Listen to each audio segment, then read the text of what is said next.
Kisah sahabat Nabi Mu'adz bin Jabal. Dakwah Mu'adz bin Jabal setelah masuk Islam.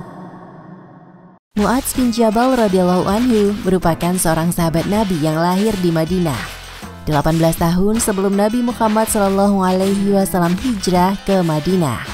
Ia dikenal sebagai seorang yang paling mengetahui tentang halal dan haram. Ayahnya bernama Jabal bin Amr dan ibunya bernama Hindun binti Sahal. Mu'adz sebenarnya berasal dari Bani Uday. Setelah ayahnya meninggal dunia, ibunya menikah dengan seorang laki-laki bernama Jad bin Qais yang berasal dari Bani Salimah.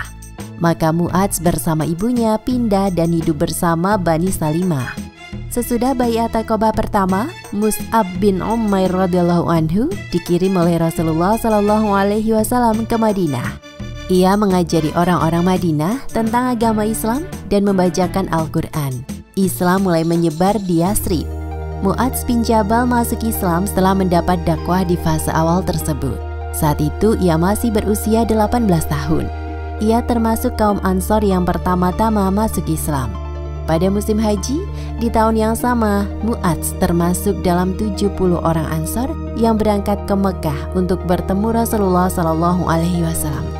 Mereka berbaiat kepada Rasulullah SAW dalam Bai'at Aqabah kedua. Setelah Rasulullah SAW hijrah ke Yathrib, Mu'adz yang masih muda sering bersama Rasulullah. Ia memperdalam ilmu agama dari Rasulullah SAW. Mu'adz dididik langsung oleh Rasulullah SAW. Ia mendapatkan pengetahuan Al-Quran dan syariat Islam langsung dari beliau, hingga menjadi seorang yang ahli bacaan Al-Quran dan paling mengetahui hukum-hukum Islam. Setelah Mu'adz bin Jabal masuk Islam, ia menjadi penambah kekuatan dalam memperkokoh Islam di Madinah dan membantu menyebarkan ajaran Islam di sana. Waktu itu Mu'adz dan sejumlah pemuda yang telah masuk Islam hendak menjalankan misinya, yakni membersihkan Madinah dari berhala. Mu'adz ditemani oleh Sa'labah bin Anamah dan Abdullah bin Unais menghancurkan berhala-berhala Bani Salimah. Salah satu keberkahan dakwahnya adalah Mu'adz berperan dalam mengislamkan pemimpin Bani Salimah, Amr bin Al-Jamuh. Amr bin Al-Jamuh adalah pemuka kafir yang terlahir dari pembesar Bani Salimah. Ia menyembah berhala dan mempunyai berhala khusus yang terbuat dari pahatan kayu paling bagus. Ia letakkan berhala tersebut di rumahnya dan diberi nama Manat. Amr menjadikan Manat sebagai tuhannya yang agung dan disucikan. Mu'adz bin Jabal menyusun strategi bersama beberapa pemuda untuk menghentikan perilaku Amr bin Al-Jamuh.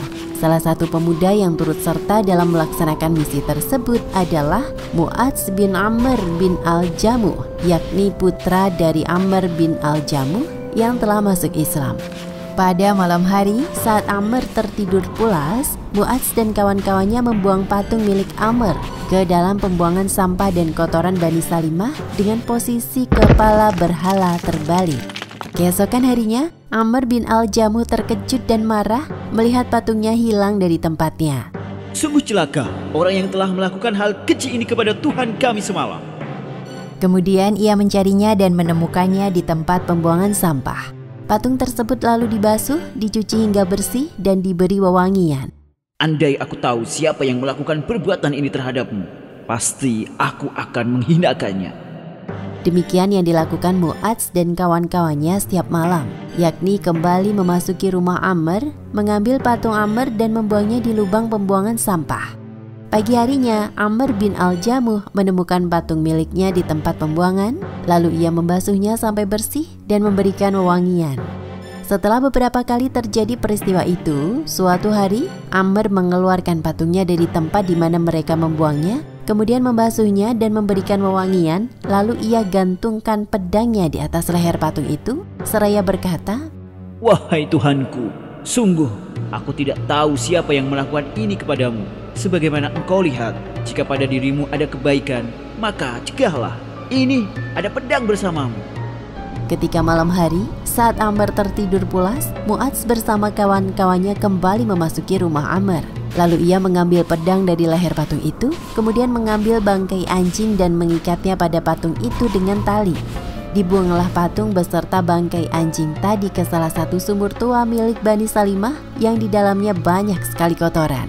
Pagi harinya, Amr bin Al-Jamuh tidak mendapati Manat berada di tempat biasa.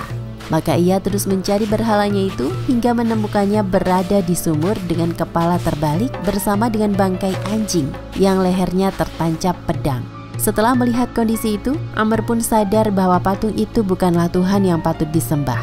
Amr berkata, "Demi Tuhan, seandainya jika kamu benar-benar Tuhan, niscaya kamu tidak akan pernah terikat dengan anjing di dasar sumur." Amr pun tersadar bahwa patung itu bukan Tuhan karena berkali-kali patung miliknya tidak berdaya diperlakukan seperti itu. Akhirnya atas izin Allah, Amr bin Al-Jamuh masuk Islam dengan penuh keimanan dan kesadaran bahwa Tuhan bukanlah zat yang perlu dilindungi karena ia adalah zat yang maha melindungi.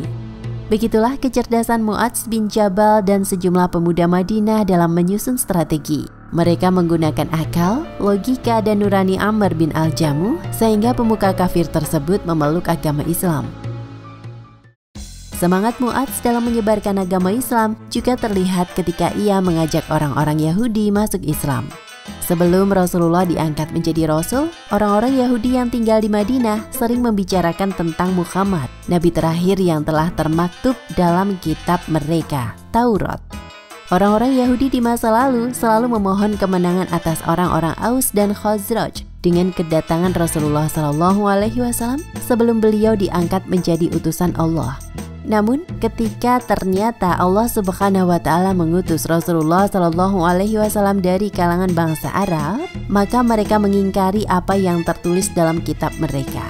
Sebab mereka kecewa bahwa Nabi yang dinanti-nantikan bukan berasal dari bangsa mereka, melainkan dari Arab. Maka dari itu, Mu'adz berusaha mengajak mereka beriman kepada Allah dan Rasulullah SAW. Saat itu Mu'adz bin Jabal bersama Bishr bin Al-Bara radhiyallahu anhu datang kepada orang-orang Yahudi.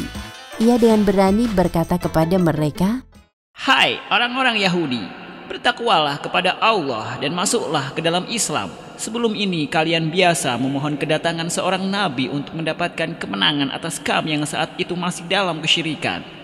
Kalian mengabarkan kepada kami bahwa dia diutus dan kalian juga menyebutkan sifat-sifatnya kepada kami."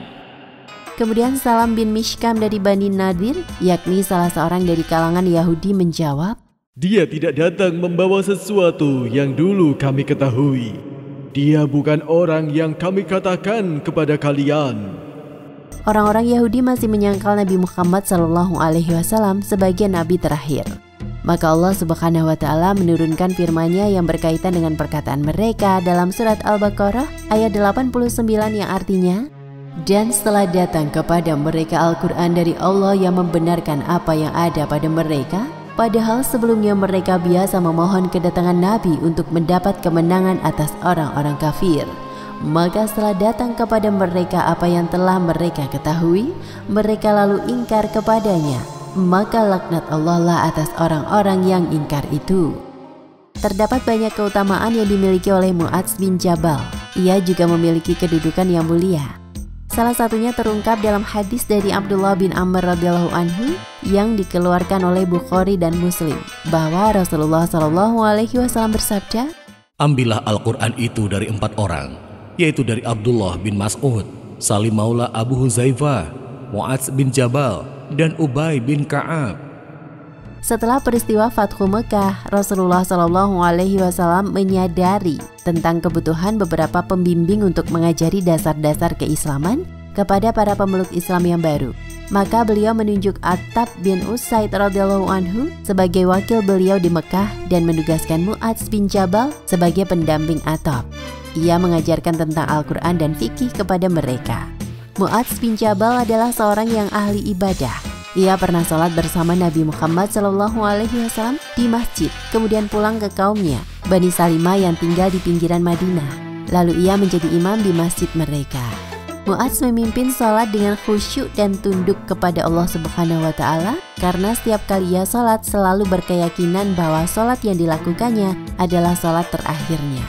Mu'adz berwasiat kepada anaknya, "Anakku, jika engkau sholat, maka sholatlah seperti sholatnya orang yang akan berpisah.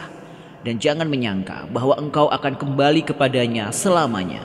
Ketahuilah, wahai anakku, bahwa orang mukmin meninggal dunia di antara dua kebaikan, yakni kebaikan yang dilakukannya dan kebaikan yang ditunda. Demikian kisah Mu'adz bin Jabal radhiyallahu anhu bagian pertama. Hikmah yang bisa diambil dari kisah tadi antara lain: pertama, hendaknya kita menggunakan usia kita dengan sebaik mungkin, memanfaatkannya untuk melakukan kebaikan seperti halnya Mu'adz bin Jabal yang sejak belia sudah berperan dalam menegakkan agama Islam. Kedua, kita dapat meneladani kecerdasan dan keberanian Mu'adz dalam mengungkap kebenaran. Ketiga, hendaknya kita beribadah dengan sungguh-sungguh seolah-olah itu adalah ibadah terakhir kita dan tidak menunda-nunda berbuat kebaikan. Wallahu a'lam bishawab.